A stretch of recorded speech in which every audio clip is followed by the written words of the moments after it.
तुम्हाला माहिती आहे आपण सगळ्यात मोठी चूक काय करतो?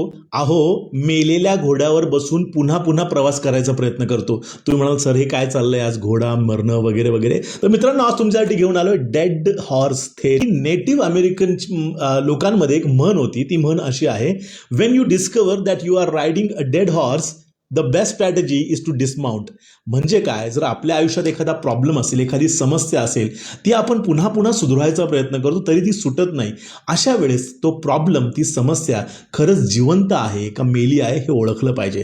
तुम्हाला सर समस्या कसं काय ओळखणार, तर सांगतो. बघा, बऱ्याचदा काय होतं, आपल्या आयुष्यामध्ये काही असे पार्ट असतात ज्याच्यामध्ये आपल्याला कळतं की ते आता आपल्या हाताबाहेर गेलेलं आहे, आपण त्याच्याबद्दल काही करू शकत नाही किंवा ते मेलं आहे.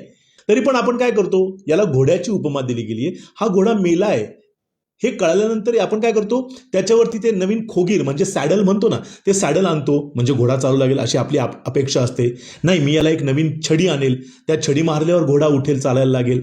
नाही, त्याची ट्रेनिंग प्रोग्राम बदलण्याचा प्रयत्न करतो. घोड्याला वेगळं काही ट्रेनिंग दिलं तर कदाचित जिवंत होऊन चालायला लागेल. कधी कधी मोटिवेशनल स्पीचेस देतो, कधी कधी म्हणतं मन की नाही थोडा वेळ आणखीन जाऊ द्या, कदाचित तो चालेल.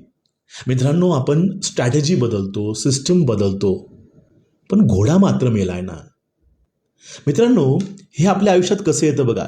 एखादं टॉक्सिक रिलेशनशिप असेल, नातं असेल, एखादा मिनिंगलेस जॉब असेल, किंवा तुमची ऊर्जा सक करणारी एखादी हॅबिट असेल, संपलेलं एखादं फ्रेंडशिप असेल, किंवा एखादं जुनं बिलीफ असेल जे तुमच्याकरता आता काही कामाचं राहिलेलं नाहीये. आपण काय म्हणतो, अरे या रिलेशनशिपला, या जॉबला, या सवयीला, या फ्रेंडशिपला मी इतका वेळ दिला, इतकी एनर्जी दिली आहे, त्याला आता कसं सोडू. मनामध्ये माहितीवर का सगळं संपलंय, तरी पण मित्रांनो आपलं मन असं का करतं माहिती आहे का, आपला इगो जो आहे ना तो या गोष्टीला स्वीकारतच नाही. दुसरी गोष्ट, त्याला भीती वाटते की मी याआधी या गोष्टीमध्ये इतकी इन्व्हेस्टमेंट केली आहे, ती अशीच कशी सोडून देऊ, किंवा हे स्वीकारल्यानंतर माझ्या आयुष्यात जे भयंकर चेंजेस होणार आहे त्या चेंजची भीती वाटते.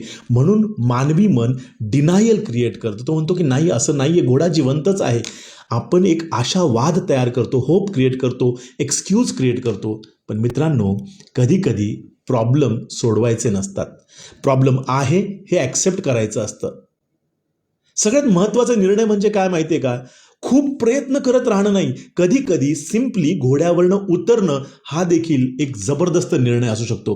कारण लक्षात ठेवा, सोडणं म्हणजे हरणं नव्हे, सोडणं म्हणजे क्लॅरिटी, आणि क्लॅरिटीपासूनच ग्रोथ सुरू होते. राईट.